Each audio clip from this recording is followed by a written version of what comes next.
Hello everyone. तो आज की क्लास में हम स्टार्ट करने जा रहे हैं क्लास 10th का चैप्टर 15 प्रोबेबिलिटी।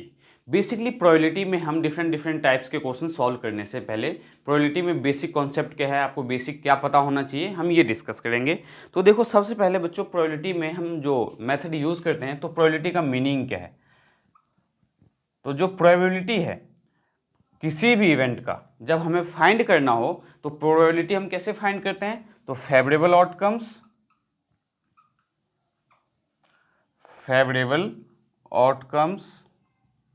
अपॉन में पॉसिबल आउटकम्स। अब फेवरेबल आउटकम और पॉसिबल आउटकम्स दोनों में डिफरेंस क्या है, हम कैसे आइडेंटिफाई करेंगे कि फेवरेबल आउटकम्स क्या होता है, पॉसिबल आउटकम्स क्या होते हैं। पॉसिबल आउटकम्स लिखो या टोटल पॉसिबल आउटकम्स लिखो, दोनों का मीनिंग सेम है।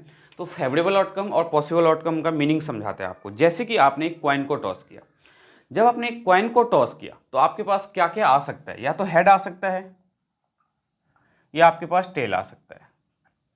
तो ये जो हेड है, अगर मैं प्रोबेबिलिटी निकालूं हेड की, तो ये क्या हो जाएगा, फेवरेबल आउटकम्स। पॉसिबल आउटकम्स क्या हो जाएंगे, हेड और टेल। तो हेड और टेल कितने इवेंट है आपके पास, 2 इवेंट है। तो अगर हमें प्रोबेबिलिटी ऑफ हेड फाइंड करना है,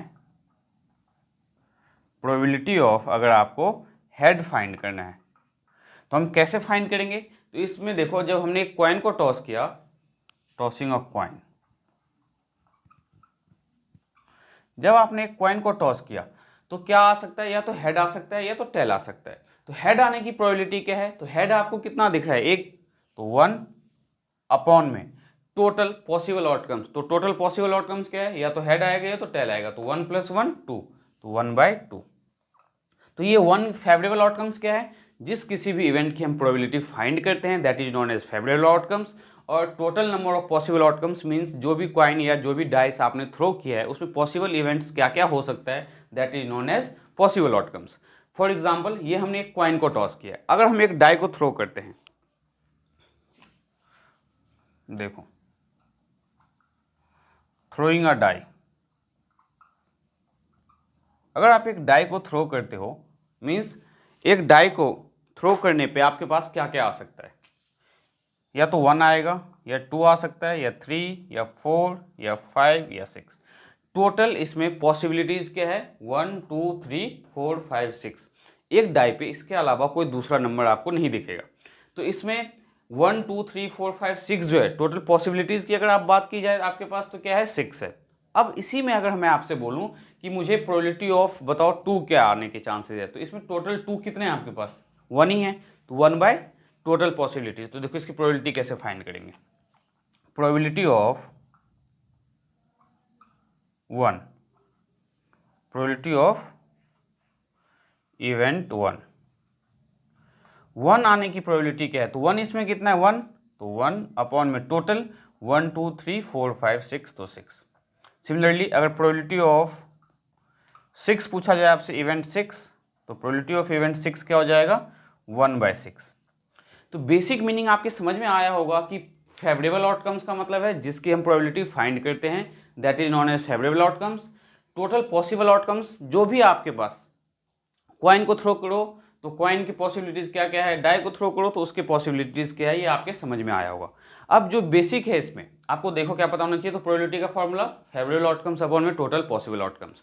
अब इसके साथ साथ कभी भी छोटे छोटे पॉइंट्स जो आपको ध्यान में रखना है, देखो क्या रखना है, probability of sure event, probability of sure event और सर्टेन इवेंट की अगर बात की जाए तो दैट इज ऑलवेज 1, वो हमेशा 1 मिलेगा। और certain event is always 1 means जब किसी भी चीज़ की प्रोबेबिलिटी अगर आप फाइंड करते हो, 100% कन्फर्म है कि वो आना ही आना है, that is known as sure event. तो और श्योर इवेंट या सर्टेन इवेंट की अगर बात की जाए तो उसकी प्रोबेबिलिटी हमेशा किसके इक्वल होगा, आपका 1 के इक्वल होगा। इसके साथ साथ आपको और क्या पता होना चाहिए, probability of impossible event, probability of impossible event, impossible event की प्रोबेबिलिटी, क्या होगा, हमेशा 0 के इक्वल, इज ऑलवेज 0। ये आपको ध्यान में रखना है कि probability of impossible event is always 0। अब जैसे कि मान लो एक एग्जांपल कंसीडर करते हैं, आज इंडिया में बारिश होने के चांसेस जो है 40% है। दैट मीन्स 100% में से 40% चांसेस क्या है, बारिश होने की प्रोबेबिलिटी है। लेकिन जो 60% है 100% में से, वो क्या है, बारिश ना होने की प्रोबेबिलिटी। तो हमेशा प्रोबेबिलिटी किसी भी एक इवेंट, पर्टिकुलर इवेंट का होने और ना होने का जो सम है ऑलवेज किसके इक्वल होगा, 1 के इक्वल होगा। For example probability of had plus probability of not had, means had ना है, इसकी क्या प्रोबेबिलिटी है, तो वो भी क्या है, 1/2 है। तो यहाँ पे ये भी आपको ध्यान में रखना है कि probability of event E plus probability of event not E is equals to 1। हमेशा प्रोबेबिलिटी किसी भी सब ऑब्जेक्ट के होने या ना होने का हमेशा किसके इक्वल होगा, उनका सम 1 के इक्वल होगा। इसको आप जो है सिंपलेस्ट फॉर्म में ऐसे लिख सकते हो, probability of E plus probability of not E के लिए हम इस पे इसका यूज़ करते हैं, probability of E plus probability of not E is always equals to 1। ये आपको ध्यान में रखना है। इसका यूज़ हम जब क्वेश्चन सॉल्व करेंगे तो आपको बताएंगे कि इसका मीनिंग क्या है, हम इसका यूज़ कैसे करते हैं। जैसे कि देखो, आपने एक कॉइन टॉस किया है, एक नहीं 2 कॉइन की टॉस बात करते हैं, tossing of 2 coin, tossing of 2 coins. अगर आप 2 कॉइन को टॉस करते हो तो आपके माइंड में आ रहा होगा 2 कॉइन को टॉस करने पे पॉसिबिलिटीज़ क्या क्या है। तो हम पॉसिबिलिटीज़ देखो क्या क्या है हमारे पास। या तो हो सकता है दोनों के दोनों कॉइन पे हेड आ जाए, या ये हो सकता है कि दोनों दोनों कॉइन पे टेल आ जाए, या फर्स्ट पे हेड सेकंड पे टेल, या फर्स्ट पे टेल सेकंड पे हेड। ये हमारे पास क्या है, टोटल पॉसिबिलिटीज़ है। अब मैं आपसे बोलता हूँ कि मुझे जो है प्रोबेबिलिटी फाइंड करना है, किसका, नॉट हेड का। पहले हम प्रोबेबिलिटी ऑफ 2 हेड फाइंड करते हैं। देखो, प्रोबेबिलिटी ऑफ 2 हेड, 2 हेड आ जाए, इसकी क्या प्रोबेबिलिटी है। तो 2 हेड इसमें कितने दिख रहे हैं आपको, 1, और टोटल पॉसिबल आउटकम्स क्या है, तो 1 2 3 4। तो प्रोबेबिलिटी ऑफ 2 हेड क्या हो गया, 1/4। अब मैं आपसे बोलता हूँ प्रोबेबिलिटी ऑफ नॉट 2 हेड, मतलब 2 हेड ना आए, इसकी क्या प्रोबेबिलिटी है। ध्यान से समझना, प्रोबेबिलिटी ऑफ नॉट ई जो है इसका मीनिंग क्या है। जैसे कि मैंने प्रोबेबिलिटी ई का मतलब मैंने प्रोबेबिलिटी ऑफ 2 हेड मान लिया है, तो प्रोबेबिलिटी ऑफ नॉट 2 हेड का क्या होगा, तो probability of not 2 head, 2 head ना आए, इसकी प्रोबेबिलिटी क्या है। तो ये हम कैसे फाइंड करेंगे। तो देखो, probability of 2 head plus probability of not 2 head किसके इक्वल होता है, 1 के इक्वल होता है। हमें क्या फाइंड करना है, प्रोबेबिलिटी ऑफ नॉट 2 हेड। तो ये फाइंड करने के लिए हम क्या करेंगे, तो 1 में से क्या माइनस करेंगे, प्रोबेबिलिटी ऑफ 2 हेड। तो 1 माइनस प्रोबेबिलिटी ऑफ 2 हेड, और प्रोबेबिलिटी ऑफ 2 हेड क्या है आपके पास, 1/4। तो 1 माइनस 1/4, यहाँ पे एलसीएम लेके सिंप्लीफाई करोगे तो ये क्या आ जाएगा, 3/4। मतलब 2 हेड ना आए, इसकी प्रोबेबिलिटी क्या है, 3/4। तो देखो कैसे, इसमें 2 हेड है, इसमें 2 हेड नहीं है, तो एक इसमें एक ही हेड है, मीन्स ये भी नहीं माना जाएगा। तो 2, इसमें भी 2 हेड नहीं है, तो 3। तो प्रोबेबिलिटी ऑफ नॉट 2 हेड क्या है, तो 3/4। ये आपके समझ में आया होगा कि probability of head plus probability of not head का, या प्रोबेबिलिटी ऑफ किसी इवेंट के होने का प्लस ना होने का। देखो, ये जो है बहुत ही इंपॉर्टेंट है, इससे जो है पेपर में बहुत ही क्वेश्चंस पूछे जा सकते हैं। कैसे, तो जैसे मान लो कि इंडिया पाकिस्तान का मैच हुआ, इंडिया की जीतने के चांसेस 70% है। तो किसी से भी अगर पूछा जाए कि पाकिस्तान के हारने की कंडीशन क्या है, कितनी परसेंटेज है, तो आपको पता है कि अगर इंडिया 70% जीतने के चांसेस हैं, तो पाकिस्तान के हारने की कंडीशन कितनी परसेंटेज है। मतलब पाकिस्तान और इंडिया का मैच हुआ जैसे, तो पाकिस्तान के जो है लॉस मतलब हार जाए, इसकी प्रोबेबिलिटी क्या होगी, 70/100। ठीक है। अब मैंने आपसे बोला है कि इंडिया के जीतने के जो चांसेस है वो कितना है, 70%। अगर इंडिया के जीतने के चांसेस 70% है, दैट मीन्स पाकिस्तान के जीतने के चांसेस कितना है, 30%। तो पाकिस्तान के हारने के चांसेस कितने हैं, 70%। तो किसी भी इवेंट का, जैसे कि इंडिया ने मान लो प्रोबेबिलिटी ऑफ इंडिया विन, अगर इंडिया जीत जाए, इसकी क्या है प्रोबेबिलिटी, मान लेते हैं 70%, तो 70% को हम प्रोबेबिलिटी के फॉर्म में कैसे लिखेंगे, 70/100। इंडिया ना जीते, इसकी प्रोबेबिलिटी क्या है, probability of India does not win.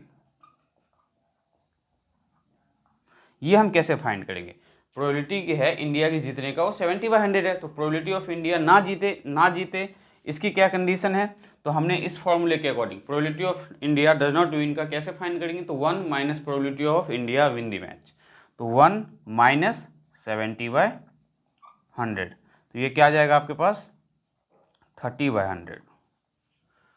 तो probability of event E plus probability of not, आपको लर्न क्या करना है, प्रोबेबिलिटी ऑफ किसी भी इवेंट के होने का प्लस प्रोबेबिलिटी ऑफ किसी भी इवेंट के ना होने का हमेशा किसके इक्वल होगा, 1 के इक्वल होगा।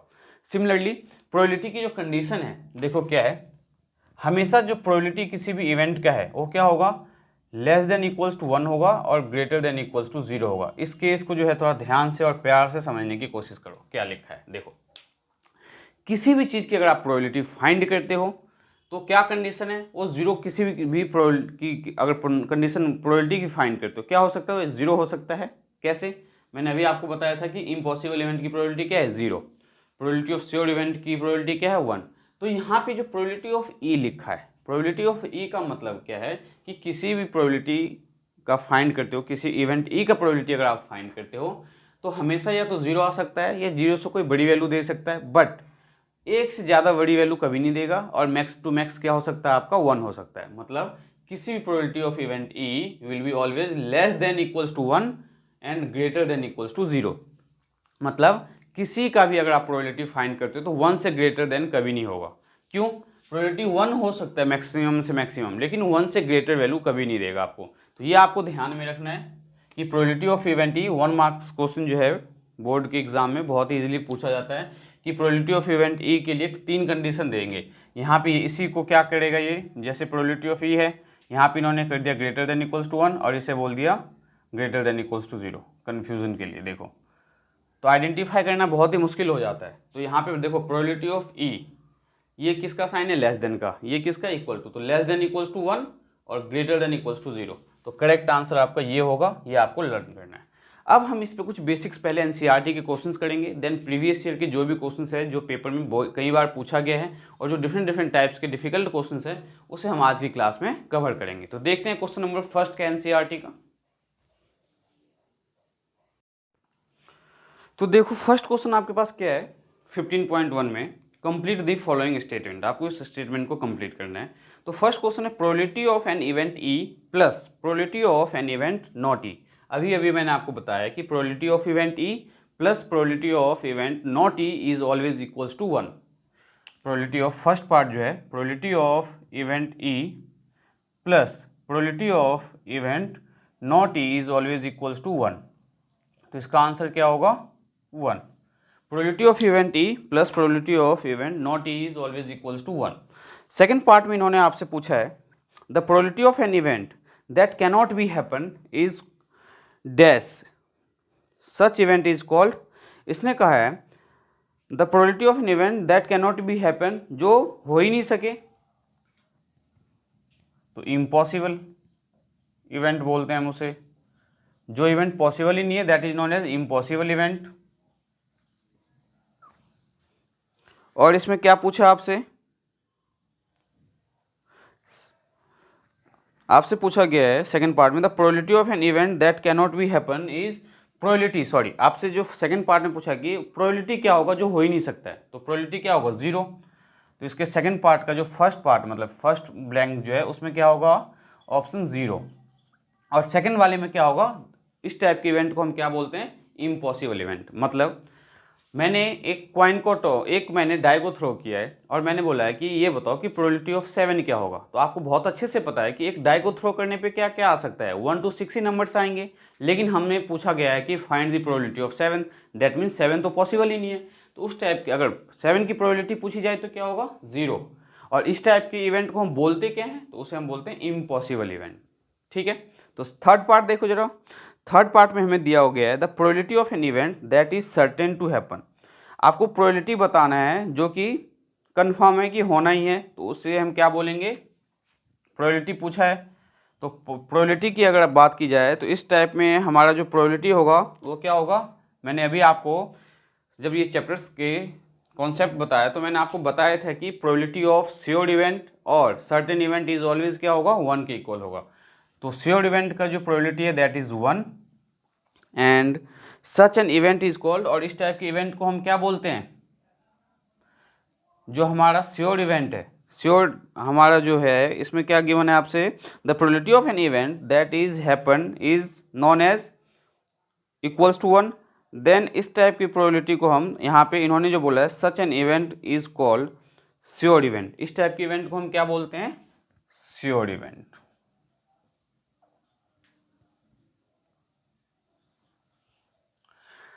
नेक्स्ट देखो क्वेश्चन नंबर 2 क्या दिया हुआ है आपसे के पास। क्वेश्चन नंबर 2 में आपसे बोला गया है कि a driver attempt to start a car, the car start or does not start. एक ड्राइवर ने कार स्टार्ट किया है तो आपसे ये पूछा है कि गाड़ी जो है स्टार्ट होगी नहीं होगी, तो ये किस टाइप की इवेंट है, तो इस टाइप के इवेंट को हम क्या बोल सकते हैं। देखो एक कार है, वो स्टार्ट हो या ना हो इसकी प्रोबेबिलिटी हमें बोला है कि ये किस टाइप की इवेंट है, तो इवेंट को हमें यहाँ पे क्लासीफाई करना है। तो क्लासीफाई में देखो इन्होंने क्या बोला है, इस टाइप के इवेंट को हम क्या बोलेंगे, ध्यान से समझो।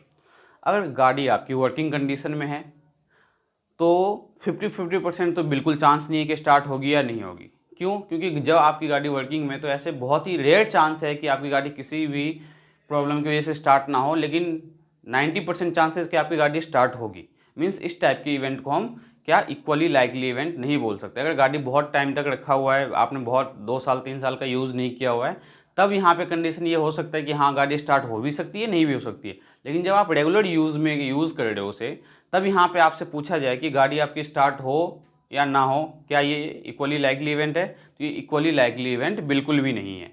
सेकेंड पार्ट देखो इन्होंने क्या बोला है, इन्होंने बोला एक player attempt to shoot a basketball. एक प्लेयर ने जो है क्या अटेम्प्ट किया है, बास्केटबॉल को शूट करने का अटेम्प्ट किया है। तो ये कह रहा है कि ही और सी, वो प्लेयर जो है उसे उस शॉट को जो है मिस कर सकता है या नहीं कर सकता है। तो ज़रा सोचो ज़रा, अगर वो बास्केटबॉल को शूट कर सकता है या नहीं कर सकता है, ये भी इक्वली लाइकली इवेंट नहीं है।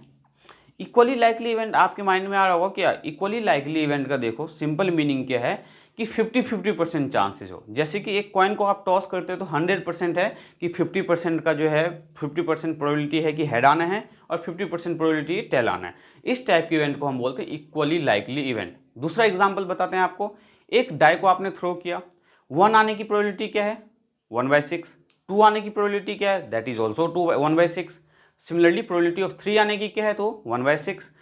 ईच एंड एवरी एलिमेंट जो भी है आपके पॉसिबिलिटीज़ में, उसका एक एक नंबर जो है जिस किसी की अगर प्रोबेबिलिटी फाइंड करते हो तो इक्वली लाइकली इवेंट है।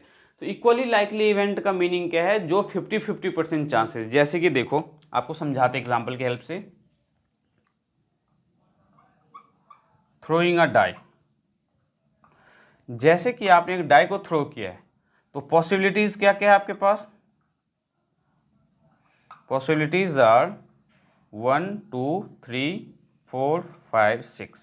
अब ध्यान से समझो, प्रोबेबिलिटी ऑफ 1 आने की probability that is 1/6। Probability of अगर 2 की बात की जाए that is also 1/6। Probability of 4 आने की बात की जाए तो दैट इज ऑल्सो 1/6। मतलब जिस किसी भी नंबर का जो टोटल पॉसिबिलिटीज है उसमें से किसी भी इवेंट का अगर आप प्रोबेबिलिटी फाइंड करो तो 1/6। इस टाइप के इवेंट को हम बोलते हैं equally likely event. Equally likely event का मतलब है आप उसमें से किसी की भी प्रोबेबिलिटी फाइंड करो आपको सेम ही मिलना है, ठीक है। तो इसके जो बाकी थर्ड और फोर्थ पार्ट है आप इसे सॉल्व कर सकते हो। नेक्स्ट हम क्वेश्चन देखते हैं क्या है, question number third. Question number third में आपके पास गिवन है, Why is tossing a coin considered to be a fair way of deciding which team should get a ball at the beginning of football या cricket match. तो देखो हम जब कभी भी अगर इंडिया का मैच देखे या क्रिकेट मैच देखे या फुटबॉल मैच देखे तो आपने देखा होगा कि किस टीम को बैटिंग पहले करना है, किसे बॉलिंग करना है, इसके लिए हम एक कॉइन को टॉस करते हैं। तो क्या है कि हम कॉइन को ही जो है बेस्ट वे क्यों मानते हैं, कि कॉइन के हेल्प से ही हम ये क्यों डिसाइड करते हैं कि कौन बैटिंग करने वाला है और कौन बॉलिंग करने वाला है। तो देखो एक कॉइन है, क्यों करते हैं ये आपको बहुत आज अच्छे से क्लियर हो जाएगा। एक कॉइन को टॉस करने पे या तो हेड आएगा, तो हेड आने की प्रोबेबिलिटी क्या है 1/2, और टेल आने की प्रोबेबिलिटी क्या है 1/2। तो दोनों के पास 50-50% चांसेज है। अब दोनों में से जिस किसी का भी इवेंट अगर हो जाए, मीन जिस किसी की प्रोबेबिलिटी आ जाए, that is known as favourable of probability of an event E. अब जैसे कि देखो, tossing a coin, tossing a coin, एक कॉइन को जब आपने टॉस किया, ठीक है, ये डिसाइड किया गया है, इंडिया ने क्या लिया हुआ है हेड, और पाकिस्तान ने क्या लिया हुआ है टेल। अब कॉइन को आपने टॉस किया, तो हेड आने की प्रोबेबिलिटी क्या है 1/2, टेल आने की प्रोबेबिलिटी क्या है 1/2, ठीक है। और जब आपने कॉइन को टॉस किया तो क्या आ गया आपके पास, हेड आ गया है। तो जैसे प्रोबेबिलिटी ऑफ हेड क्या है, दैट इज ऑल्सो 1/2, और प्रोबेबिलिटी ऑफ टेल क्या है, ये भी 1/2। तो दोनों के पास देखो 50-50% चांसेस है। दैट्स वाई हम क्या करते हैं, कॉइन को टॉस करते हैं, कि कॉइन को बेस्ट वे इसीलिए माना गया है क्योंकि इंडिया के पास भी उतना ही चांसेस है और पाकिस्तान के पास भी उतने ही चांसेस है। क्यों? क्योंकि एक कॉइन पे 50% चांसेज है या तो हेड ही आएगा या तो टेल ही आएगा। अगर कॉइन अनबायस्ड है तो अनबायस्ड कॉइन होगा, ऐसा नहीं है कि 70% चांसेज है कि हेड ही आना है, ऐसा कुछ भी नहीं है। मीन्स हम कॉइन को इसीलिए यूज़ करते हैं कि जो दो टीम है, दोनों टीम के पास अपना 50-50% चांसेज है, उस दोनों में से जो अकर हो जाए उसके अकॉर्डिंग उनकी बैटिंग या बॉलिंग डिसाइड की जाती है। तो अब आपके समझ में आया होगा कि टॉसिंग ही क्यों किया जाता है किसी भी मैच के होने से पहले, कि किस टीम का बैटिंग और किस टीम को जो है बॉलिंग या फील्डिंग जो भी करना है, उसके लिए हम हमेशा कॉइन को इसीलिए यूज़ करते हैं क्योंकि दोनों टीम के पास, ऑपोजिशन दोनों एक दूसरी टीम के पास 50-50% चांसेज होता है। तो नेक्स्ट देखो इन्होंने क्या बोला आपसे क्वेश्चन नंबर 4 में, एनसीईआरटी का ये भी, which of the following can not be an event. अब आपके पास जो है 4 इवेंट दिया हुआ है। फर्स्ट दिया हुआ है 2/3, सेकेंड आपके पास -1.5, और थर्ड जो आपके पास गिवन है 15%, एंड जो फोर्थ वन है आपके पास दैट इज 0.7%। इसमें से क्या है इवेंट कौन सा नहीं हो सकता है। देखो, तो मैंने आपको प्रोबेबिलिटी ऑफ जो ई बताया हुआ है, प्रोबेबिलिटी ऑफ इवेंट ई क्या बताया है, लेस देन इक्वल्स टू 1 और ग्रेटर देन इक्वल्स टू 0। इसके अकॉर्डिंग हम इसको सॉल्व करने वाले हैं। देखो 2/3 0 से ग्रेटर है, लेस देन 1 है, मीन्स ये पॉसिबिलिटीज़ है। क्या यहाँ पे नेगेटिव पॉसिबल है, यहाँ पे तो नेगेटिव पॉसिबल नहीं है। क्यों नहीं है? क्योंकि किसी भी प्रोबेबिलिटी, किसी भी इवेंट की अगर आप प्रोबेबिलिटी फाइंड करते हो तो नेगेटिव बिल्कुल नहीं आएगा। ये मैक्सिमम से मैक्सिमम 1 और मिनिमम से मिनिमम 0 आ सकता है, ठीक है। तो ये क्या है 0 से लेस देन, मीन्स ये पॉसिबल नहीं है। थर्ड वन 15%, तो 15% को देखो आप क्या लिख सकते हो 15/100। तो देखो ये भी आपका क्या है, इसे अगर सिंप्लीफाई करो तो 5 3 जा 15, 5 2 जा 10, 0। ये भी क्या आपका ग्रेटर देन 0 है, मीन्स ये भी पॉसिबल है, और लेस देन 1 भी है। ये भी ध्यान में रखना है आपको। 1 के इक्वल मैक्सिमम से मैक्सिमम हो सकता है, लेकिन 1 से ग्रेटर वैल्यू नहीं मिलना चाहिए। कहने का मतलब है कि न्यूमरेटर कभी भी जो है डिनोमिनेटर से बड़ा नहीं मिलने वाला है आपको। और फोर्थ वन जो है आपके पास दैट इज 0.7, और 0.7 को आप क्या लिख सकते हो, तो 7/10। तो ये भी क्या है मीन्स ये है आपका, ये है, और ये इवेंट नहीं है, ठीक है।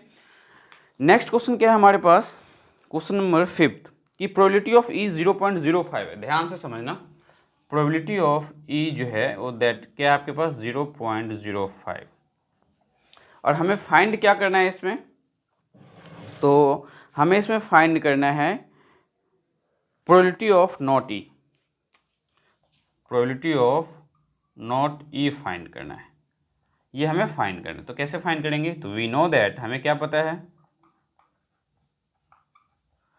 Probability of E plus probability of not E is always equals to 1, और प्रोबेबिलिटी ऑफ ई क्या दिया हुआ है 0.05, तो 0.05 plus probability of not E equals to 1, तो प्रोबेबिलिटी ऑफ नॉट ई क्या होगा 1 - 0.05, तो प्रोबेबिलिटी ऑफ नॉट ई किसके इक्वल आ गया 0.95 के इक्वल। ये आपका आंसर होगा। तो ये जो हमने क्वेश्चन अभी सॉल्व किया है, ये क्वेश्चन कौन सा था हमारा, क्वेश्चन नंबर 5। तो नेक्स्ट देखते हैं क्वेश्चन नंबर 6 क्या है और कैसे सॉल्व करना है।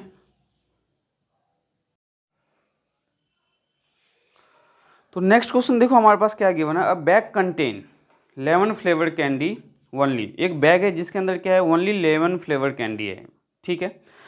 मालिनी ने उसमें से क्या किया, एक कैंडी निकाला बिना देखे बैग में, तो क्या है कि what is the probability that she take out an orange candy. देखो एक बैग के अंदर क्या है, ओनली ऑरेंज फ्लेवर कैंडी है, ऑरेंज फ्लेवर कैंडी नहीं, जो बैग है उसके अंदर ओनली 11 फ्लेवर कैंडी है, 11 फ्लेवर कैंडी। अब आपसे ये पूछ रहा है कि बैग के अंदर तो ओनली 11 फ्लेवर कैंडी है, आप ये बताओ जो ऑरेंज फ्लेवर कैंडी है इसकी प्रोबेबिलिटी क्या है। जब बैग के अंदर ऑरेंज फ्लेवर कैंडी है ही नहीं तो ऑरेंज फ्लेवर कैंडी की प्रोबेबिलिटी क्या हो जाएगी, 0। क्यों, क्योंकि बैग के अंदर ओनली 11 फ्लेवर कैंडी है, 11 वाले में से हम ऑरेंज कैसे निकाल सकते हैं। नॉर्मल सोचने वाली बात है ये कि बैग के अंदर हमारे पास क्या है, 11 फ्लेवर कैंडी, और उसने जो निकाला है ये पूछ रहा है कि ऑरेंज फ्लेवर की कैंडी निकल जाए, इसकी क्या प्रोबेबिलिटी है, तो इसकी प्रोबेबिलिटी क्या है, 0। नेक्स्ट आपसे इन्होंने इसी में पूछा है कि 11 फ्लेवर कैंडी निकल जाए, मीन्स ये तो श्योर इवेंट है। जब बैग के अंदर सारे के सारे क्या है, 11 फ्लेवर कैंडी है, तो एक अगर वो निकालती है उसमें से तो वो भी क्या आएगा, उसका 11 फ्लेवर ही आएगा। तो 11 फ्लेवर कैंडी का क्या प्रोबेबिलिटी होगा, तो probability of 11 flavour candy is 1। अब आपके माइंड में आ रहा होगा कि आपने यहाँ पे प्रोबेबिलिटी का यूज़ करते हुए पॉसिबल आउटकम्स, फेवरेबल आउटकम्स का तो यूज़ किया ही नहीं, तो हमने ऐसा क्यों नहीं किया। तो ध्यान से समझो, उस बैग के अंदर 11 फ्लेवर कैंडी तो है, बट हमें क्वांटिटी नहीं पता कि 11 फ्लेवर कैंडी जो है उसके अंदर है कितना। ठीक है, अगर हमें ये बता देता कि उस बैग के अंदर 50 11 फ्लेवर कैंडी है, अब बताओ कि 11 फ्लेवर कैंडी है, इसकी प्रोबेबिलिटी क्या है, तो 1/50 लिखते हैं हम। यहाँ पे 11 फ्लेवर कैंडी को हम 1 क्यों लिखा है, क्योंकि ये श्योर इवेंट है, बैग के अंदर सारे के सारे 11 फ्लेवर कैंडी है और हमने एक निकाला उसमें से, तो 100% श्योरिटी के साथ कि वो 11 फ्लेवर ही आए, तो उसकी प्रोबेबिलिटी क्या है, 1 है। अपॉन में हमने क्यों कुछ नहीं लिखा, क्योंकि हमें इसमें टोटल नंबर ऑफ कैंडीज दिया हुआ नहीं है कि टोटल कैंडीज है कितना इसके अंदर। तो नेक्स्ट क्वेश्चन देखो हमारे पास क्या है इसमें, क्वेश्चन नंबर 7 में इन्होंने बोला है कि a group of 3 students, the probability of 2 event having the same birthday. कह रहा है कि 3 स्टूडेंट का ग्रुप है जिसमें से 2 स्टूडेंट का बर्थडे सेम डे आए, इसकी प्रोबेबिलिटी क्या है, 0.092। Birthday on same day, probability of birthday on same day, same day birthday है, इसकी प्रोबेबिलिटी क्या गिवन है आपके पास, 0.092, 0.092, 0.992 है, 0.992, 0.992। और आपसे पूछा है कि ये बताओ what is the probability that 2 student have the same birthday. तो ये कह रहा है कि प्रोबेबिलिटी बताओ आप दोनों का जो बर्थडे है, ये जो प्रोबेबिलिटी दिया हुआ है, probability of birthday not on same day, not on the same day ना आए, उसका जो है प्रोबेबिलिटी क्या है, 0.092। अब आपसे बोला गया क्वेश्चन में कि आप ये बताओ जो प्रोबेबिलिटी है दोनों स्टूडेंट का सेम डे आए, इसकी क्या है। तो देखो probability of birthday on same day, on same debt plus probability of birthday on different day, मतलब नॉट ऑन सेम डे, किसके इक्वल होगा, 1 के इक्वल होगा। और हमें क्या गिवन है, probability of birthday on different day, ये हमें ऑलरेडी दिया हुआ है। तो इसमें जो हमें देखो probability on same day find करना है, जबकि probability on birthday on different day already given है। तो हम ये कैसे फाइंड करेंगे, तो probability of birthday on same day, ये क्या हो जाएगा, equals to 1 minus probability of birthday on different, probability of birthday on different day.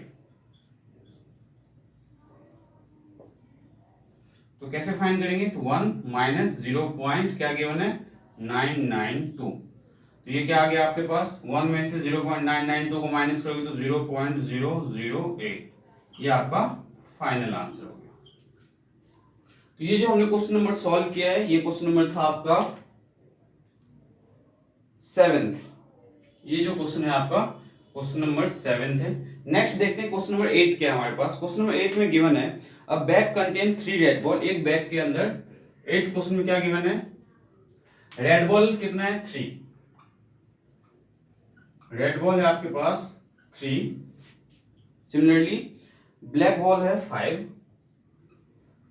Black ball कितना है आपके पास 5, एंड अ बैग और ball is drawn at random from a bag. अब उस बैग से एक बॉल निकाला गया रैंडमली, तो कह रहा है कि प्रोबेबिलिटी बताओ कि that the ball is red, red है इसकी प्रोबेबिलिटी क्या होगी। तो प्रोबेबिलिटी ऑफ रेड, तो प्रोबेबिलिटी ऑफ रेड क्या हो जाएगा, तो रेड है कितना आपके पास 3, तो 3 अपॉन में टोटल, तो 5 + 3 8, फर्स्ट पार्ट। सेकेंड में बोला गया है probability of not red, probability of not red, तो प्रोबेबिलिटी ऑफ नॉट रेड हम कैसे फाइंड करेंगे, मैंने आपको क्या बताया कि प्रोबेबिलिटी ऑफ किसी इवेंट के होने के प्लस ना होने का सम किसके इक्वल होता है 1 के इक्वल। तो प्रोबेबिलिटी ऑफ रेड क्या है 3 वाइट, तो प्रोबेबिलिटी ऑफ नॉट रेड क्या हो जाएगा 1 minus probability of red, P for probability और ब्रैकेट में हमने रेड लिख दिया है, तो 1 माइनस 3/8, ये क्या आ जाएगा 5/8। ये क्वेश्चन नंबर 8 था, बहुत ही सिंपल है ये भी। देन देखते हैं क्वेश्चन नंबर 9 में हमें क्या गिवन है। 9 में गिवन है एक बॉक्स है जिसके अंदर 5 रेड मार्बल है। क्वेश्चन नंबर 9 में क्या गिवन है, रेड मार्बल कितने आपके पास 5, व्हाइट मार्बल 8, व्हाइट मार्बल कितना है आपके पास तो 8, and green marble, green marble, तो ग्रीन मार्बल है आपके पास 4। Now one marble is taken out from the at random, एक मार्बल उसमें से निकाला गया रैंडमली। तो आपसे पूछा गया है कि आप बताओ जो है रेड आई इसकी प्रोबेबिलिटी क्या है। तो देखो probability of red, first part, तो प्रोबेबिलिटी ऑफ रेड क्या हो जाएगा, रेड मार्बल कितना है 5 अपॉन में टोटल, तो 5 + 4 9, 8 अपॉन में 17, क्योंकि टोटल पॉसिबल आउटकम्स हम कहां लिखते हैं डिनोमिनेटर में, ये आपको ध्यान में रखना है। Probability of white, probability of white marble, white marble, तो व्हाइट मार्बल की प्रोबेबिलिटी क्या है, तो व्हाइट मार्बल कितना 8, तो 8 अपॉन में टोटल तो 17। एंड थर्ड में आपसे पूछा गया probability of not green. Probability of not green का मतलब है कि प्रोबेबिलिटी ऑफ, देखो probability of not green, green ना आए इसकी प्रोबेबिलिटी, ये कैसे फाइंड करेंगे, तो 1 माइनस प्रोबेबिलिटी ऑफ ग्रीन, 1 में से हम किसे माइनस करेंगे, जिसका प्रोबेबिलिटी पूछा जाए, जैसे कि probability of not white red पूछा, व्हाइट पूछा जाता तो हम क्या करते हैं 1 माइनस प्रोबेबिलिटी ऑफ व्हाइट। अगर प्रोबेबिलिटी ऑफ नॉट ग्रीन पूछा है तो 1 माइनस प्रोबेबिलिटी ऑफ ग्रीन, तो 1 में से माइनस करो, 1 माइनस प्रोबेबिलिटी ऑफ ग्रीन क्या होगा, तो 4/17। एलसीएम लेके जब आप सिंप्लीफाई करोगे तो 17 - 4 अपॉन में 17, ये क्या आ जाएगा 13/17। तो प्रोबेबिलिटी ऑफ नॉट ग्रीन क्या होगा आपका 13/17। ये था क्वेश्चन नंबर 9। देखते हैं क्वेश्चन नंबर 10 क्या है हमारे पास।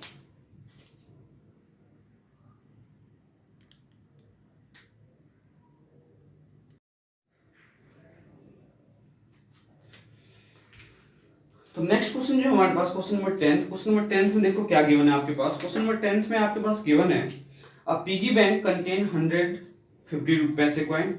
एक पिगी बैंक में जो गुल्लक है उसमें क्या है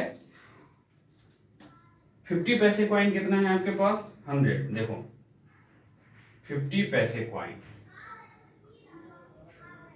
आपके पास क्या है 100। क्वेश्चन नंबर है आपका ये 10th। And 51 rupee coin, 1 rupee coin कितना है आपके पास, तो 1 रुपी कॉइन है आपके पास 50। एंड 22 रुपी कॉइन, और 2 रुपी कॉइन कितना आपके पास 20। ध्यान से देखो आप जरा कि इसमें 2 रुपी कॉइन कितना है 20, और 10 है 5 रुपीज कॉइन, तो 5 रुपीज कॉइन ये कितना है, तो 10 है आपके पास। 5 रुपी कॉइन कितना है 10। अब आपसे इन्होंने पूछा है कि if it is equally likely then one coin will be fall out from a bank is turn upside down. उसमें से एक कॉइन जो है निकल नीचे गिर गया, तो what is the probability that the coin will B 50 पैसे कॉइन। तो 50 पैसे कॉइन हो, इसकी क्या प्रोबेबिलिटी है? तो देखो ध्यान से, जो निकला हुआ कॉइन हो 50 प्रोबेबिलिटी ऑफ किसका? तो 50 पैसे कॉइन। तो प्रोबेबिलिटी ऑफ 50 पैसे कॉइन विल बी, तो 50 पैसे कॉइन आपके पास है कितना, ये देखो 50 पैसे कॉइन कितना, 100। तो 100 अपॉन में टोटल, तो टोटल 150 प्लस 170 प्लस 10 तो 180। या तो आप ये लिखो, चाहो तो आप इसे सिंप्लीफाई करके 0 से 0 कैंसिल करके क्या आएगा 10/80, और इसे फर्दर सिंप्लीफाई करोगे तो 5 2 5 या 10 2 9 या 80, ये आपका 5/9 आंसर होगा। सेकंड इसी में पूछा गया आपसे, सेकंड पार्ट में आपसे पूछा गया है कि will not a 5 rupee coin, 5 rupee coin ना है, तो देखो probability of not 5 rupee coin, not 5 rupee coin, 5 rupees का कॉइन ना हो, इसकी प्रोबेबिलिटी निकालनी। तो ये कैसे निकालेंगे? तो 1 minus probability of 5 rupees coin, probability of 5 rupees coin. एक में से हम किसको माइनस करेंगे? 5 रुपीज के कॉइन की प्रोबेबिलिटी को। तो 1 माइनस 5 रुपीज कॉइन देखो क्या है, कितना आपके पास 10 है, तो 1 माइनस 10 अपॉन में 180। जब यहाँ पे आप इसका एलसीएम लेके सिंप्लीफाई करोगे तो क्या आएगा, ये 180, तो 180 माइनस 10, ये दैट इज इक्वल्स टू 170/180, ये हो जाएगा आपका 17/80। इस 0 से ये 0 आपने कैंसिल कर दिया। तो ये क्वेश्चन नंबर 10 था। नेक्स्ट देखते हैं हमारा क्वेश्चन नंबर 11। तो क्वेश्चन नंबर 11 में हमें क्या गिवन है? क्वेश्चन नंबर 11 में गिवन है आपके पास, Gopi buy a fish from a shop for his aquarium. Gopi ने जो है क्या परचेज किया है? फिश परचेज किया है अपने एक्वेरियम में रखने के लिए। द शॉपकीपर ने क्या किया, उसमें से एक फिश निकाला रैंडम टैंक में से, ठीक है, जिसमें से क्या है 5 मेल फिश है और 8 फीमेल फिश है। तो क्वेश्चन नंबर कौन सा आपका 11th में देखो मेल फिश क्या है, और देखो मेल फिश कितना है आपके पास, male fish and female fish. तो मेल फिश आपके पास गिवन है, आपके पास क्वेश्चन में गिवन है male fish 5 male fish and female fish कितना है आपके पास 8। और उस शॉपकीपर ने उसमें से जो एक फिश निकाला है, आपसे पूछ रहा है कि वो फिश जो है मेल हो, इसकी क्या प्रोबेबिलिटी है? तो probability of male fish, probability of male fish, तो मेल फिश की प्रोबेबिलिटी क्या हो जाएगी? देखो मेल फिश कितना है आपके पास 5, तो 5 अपॉन में 8 प्लस 5 13, ये आपका final answer. Next question number 12 देखते हैं। क्वेश्चन नंबर 12 में बोला है कि एक गेम है, game of chance consider of spinning an arrow. एक एरो वाला जो गेम है स्पिनिंग वाला, उसमें नंबर्स क्या है 1 2 3 4 5 6 7 8। नंबर्स आपके पास क्या है 1 2 3 4 5 6 7 एंड 8, 1 2 3 4 5 6 7 8, 1 2 3 4 5। अब उसने कहा है कि what is the probability that the point, मतलब जो आपने उसमें स्पिन किया है बॉल को, तो 8 आ जाए, इसकी प्रोबेबिलिटी क्या है? तो probability of 8, probability of event occur is 8 आ जाए, इसकी प्रोबेबिलिटी क्या है? तो 1 ही है 8, तो 1 अपॉन में 1 2 3 4 5 6 7 8 अपॉन में 8। Similarly probability of odd number, तो प्रोबेबिलिटी ऑफ ऑड नंबर जो है, ऑड नंबर क्या हो जाएगा? तो ध्यान से देखो इसमें ऑड नंबर कितने हैं। सबसे पहले देखो ऑड नंबर क्या क्या है इसमें, 3 है, 5 है और 7 है। देखो प्रोबेबिलिटी ऑफ ऑड नंबर जब हमें यहाँ पे बोला गया है, और 1 भी है आपका, तो 1 2 3 4, तो प्रोबेबिलिटी ऑफ ऑड नंबर क्या हो जाएगा 4/8, that is equals to 1/2। Odd number means odd number के आने की प्रोबेबिलिटी क्या है? तो ऑड नंबर क्या है? जो 2 से डिविजिबल नहीं होता completely. Next number greater than 2 की प्रोबेबिलिटी, ग्रेटर देन 2 नंबर क्या क्या है? तो 3 है, 4 है, 5 6 7 8, कितने नंबर से? 1 2 3 4 5 6। Probability of number greater than 2, 2 से बड़े नंबर की प्रोबेबिलिटी।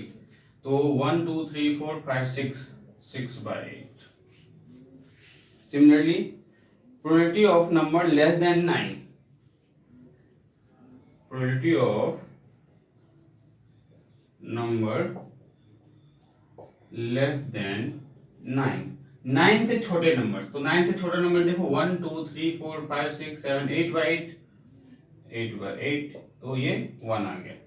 9 से छोटा मीन्स 9 से छोटे जितने भी नंबर्स हमारे पास सैंपल स्पेस में, सबके सारे नंबर्स कंसीडर किया जाएगा। अब सैंपल स्पेस क्या होता है आपके माइंड में आया होगा, जो भी इवेंट आपके पास दिया हुआ है, जो भी कंडीशन दिया हुआ है, आप उसे अगर थ्रो करते हो तो उसकी जो भी पॉसिबिलिटीज है that is known as sample space. तो ये आपका इसमें सैंपल स्पेस है।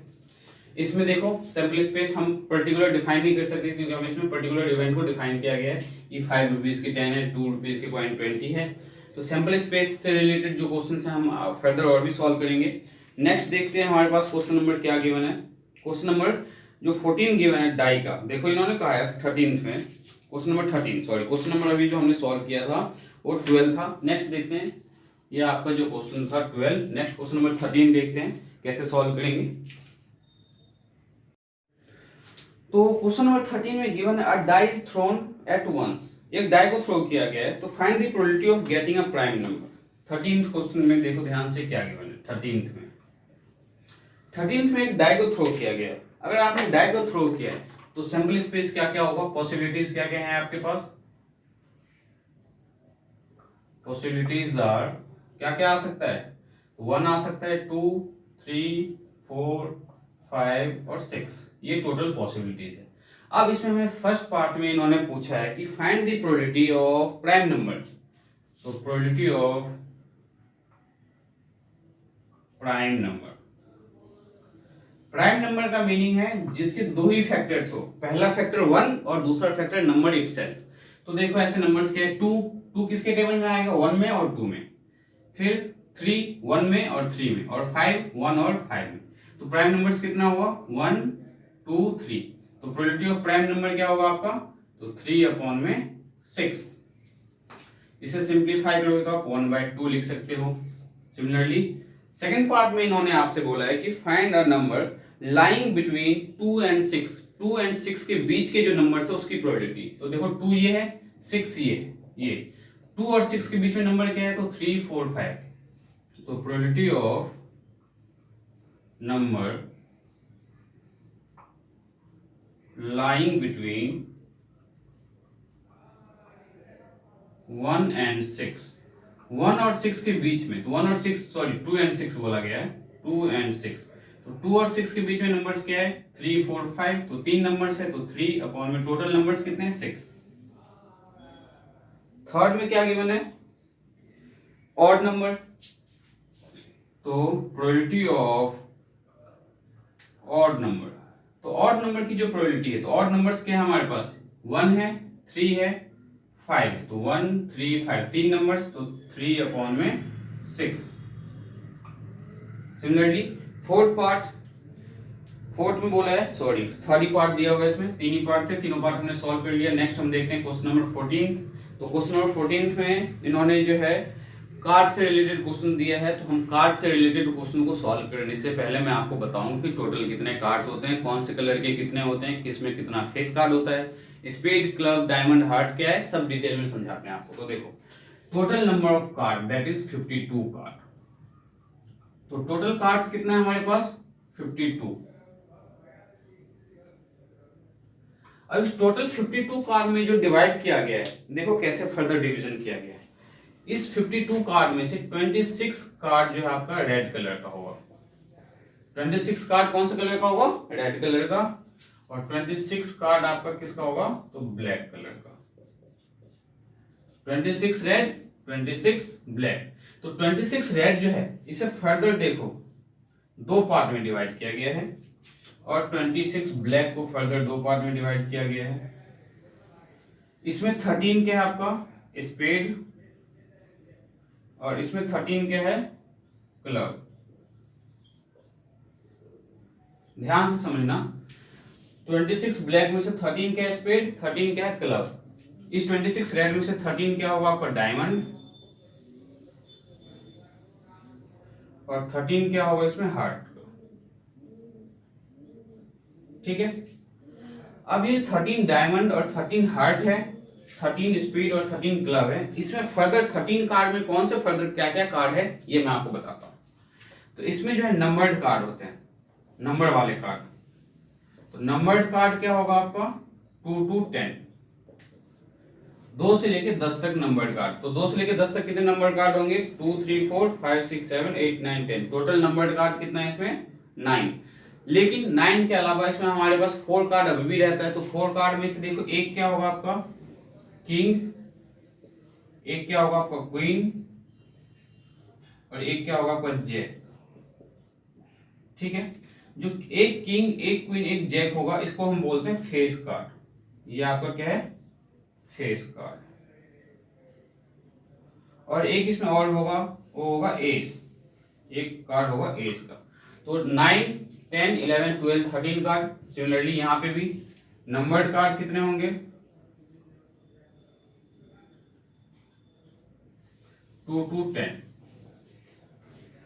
फिर एक किंग होगा, एक क्वीन होगा, एक जैक, और ये तीनों के तीनों क्या होंगे आपके फेस कार्ड, और एक कार्ड होगा आपका एस का।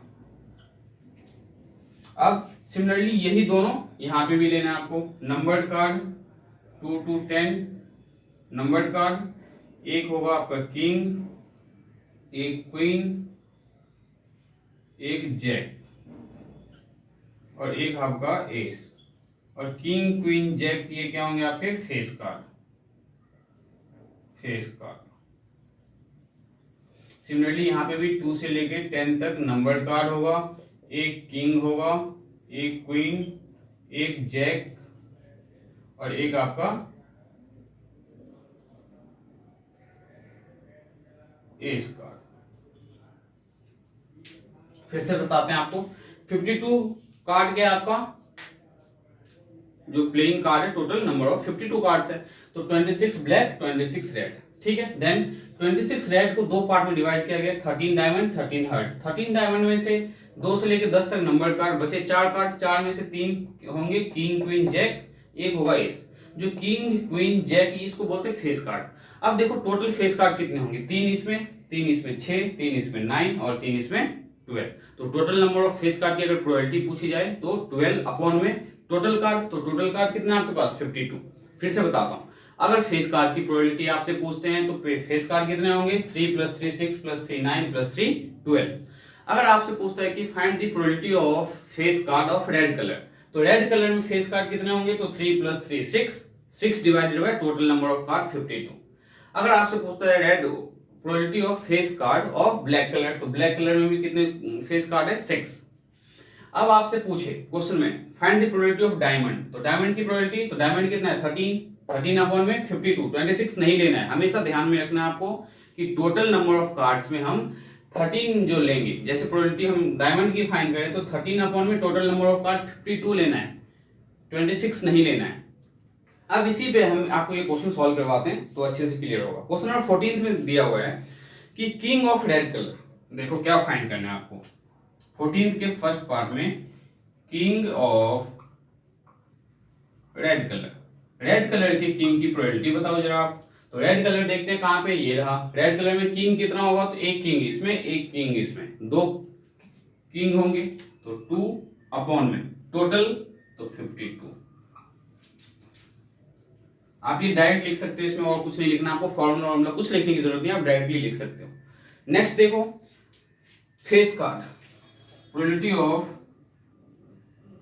Face card.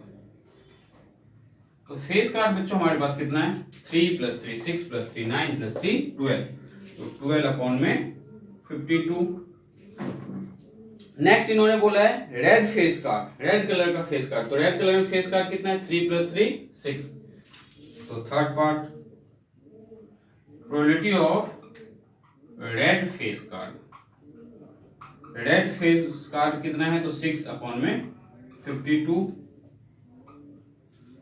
Fourth part jack of heart, probability of jack निकालना है, प्रोबेबिलिटी ऑफ जैक, वो भी किसका, तो हार्ट का। तो हर्ट देखो कहाँ है, ये इसमें जैक कितना है, एक ही जैक है, तो 1/52।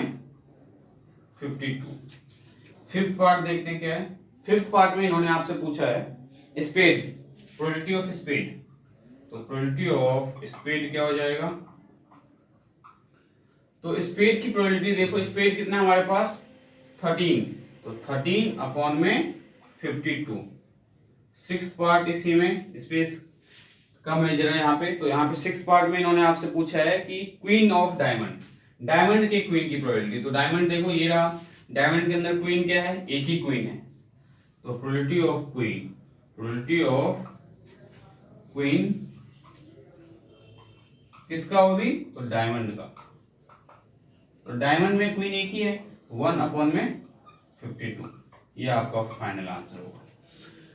तो ये फेस कार्ड वाले क्वेश्चन हैं, पेपर में सबसे ज्यादा पूछे जाते हैं। तो फेस कार्ड लर्न करने का बहुत ही सिंपल मेथड बता रहे हैं, जैसे कि बीएससी 12th के बाद आप ग्रेजुएशन करते हो तो उसको अगर मैथ साइंस से ग्रेजुएशन करते हो, मैथ्स फिजिक्स से, तो बीएससी बोलते हैं जनरली। तो देखो बीएससी, ये याद रखो, ब्लैक स्पेड कलर। बाकी रेड आपको ऑलरेडी पता ही है 26 होना है, उसके दो याद रखो, डायमंड हर्ट्स। अगर जो कार्ड नहीं खेलते हैं, जैसे वैसे तो कार्ड मैं भी नहीं खेलता, लेकिन मैं आपको ये बता रहा हूँ, ये सिंपल ट्रिक है याद करने का। 15 टोटल कार्ड्स 52 है, किंग क्वीन जैक कितने होते हैं, हर्ट कितना होता है, सब कुछ प्रॉपर्ली मैंने आपको बहुत ही डिटेल में बताया। इससे ज्यादा डिटेल में आपको जरूरत ही नहीं पड़ेगी, 12th क्लास तक के लिए अगर आपके लिए अच्छा हो गया। अब इनमें से जो भी पार्ट है आपको ये लर्न करना है, इसके साथ साथ आगे के अब जो क्वेश्चन है आप बेसिकली ट्राई कर सकते हो। तो नेक्स्ट क्लास में जब मैं आपको मिलूंगा, तो नेक्स्ट क्लास में मैं आपको करवाने वाला हूं जो प्रीवियस ईयर में जितने भी क्वेश्चंस पूछे गए, क्योंकि अब हमें जो भी प्रोबेबिलिटी के बेसिक कॉन्सेप्ट पता होने चाहिए थे, हमने प्रोबेबिलिटी के एनसीईआरटी के कुछ क्वेश्चंस भी सॉल्व किए हैं। अब इसके बिहाफ पे जो प्रोबेबिलिटी पे जो प्रीवियस ईयर के क्वेश्चंस है, जो मोस्ट इंपॉर्टेंट क्वेश्चंस है, मैं आपको नेक्स्ट क्लास में करवाऊंगा। तो मिलते हैं बच्चों नेक्स्ट क्लास में इंपॉर्टेंट क्वेश्चंस के साथ।